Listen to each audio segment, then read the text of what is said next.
Here's rhythm number 17. I'm going to do line 1 for you with the ta and clap method to get you started.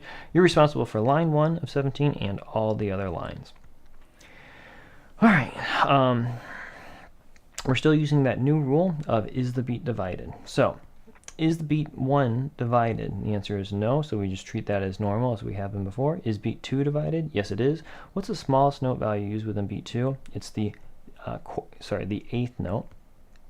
How many 8th notes are there in one beat? There are 2 8th notes. And we need to account for every 8th note value within this beat with either a ta or a clap. Thus, we will, the first 8th note is a note, so we'll ta on it. The second 8th note is a note, so we'll ta on that. This is ta, ta, ta. All right. Now we have beat 1 of the second measure. Is the beat divided? The answer is yes. What's the smallest note value? The smallest note value is an 8th note rhythmic value.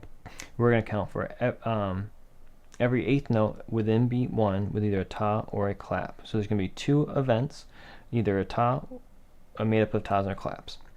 The first 8th note value is a note, so we'll ta on it. The second 8th note value within beat 1 is a clap, so we're going to is a rest, so we're going to clap on that. The same rhythm happens in beat 2. We'll ta on this one and clap on that one. Is the beat divided? Yes. We're going to have 2 tas or 2 claps or combination of the 2. We have a ta and a ta. Here we have a ta and a clap. Here we have a ta and a clap. And now here is a very interesting dilemma that we have right here. This is beat 2 of this measure. Ask ourselves, is the beat divided? The answer is no. The beat is not divided because we just have a quarter note there. And then what is a quarter rest? And what is the beat? It's a quarter note is the beat. So the beat is not divided. So we're not going to do 2 claps here. We're only going to do 1 clap. But make sure this clap lasts your quarter note pulse, your steady quarter note pulse. And then we'll ta here because this beat is not divided. This is number 17. It's one of the first measures of do you really understand this third rule of is the beat divided, because we're going to clap on these, which are kind of the ands of the beats or the back beats.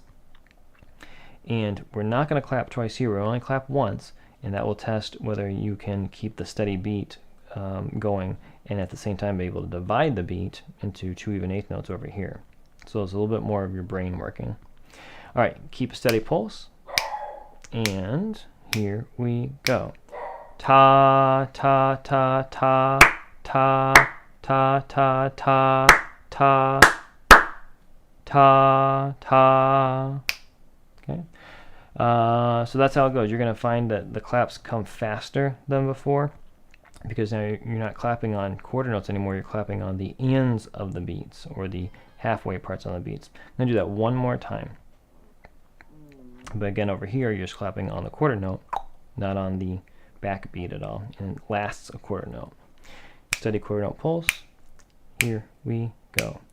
Ta, ta, ta, ta, ta, ta, ta, ta, ta, ta, ta. This is the trickiest part because you get a ta here, and then clap on the and then clap on the beat, on beat 2, and last it all the way through. If you have a metronome, that might help you if you're having trouble keeping a steady beat.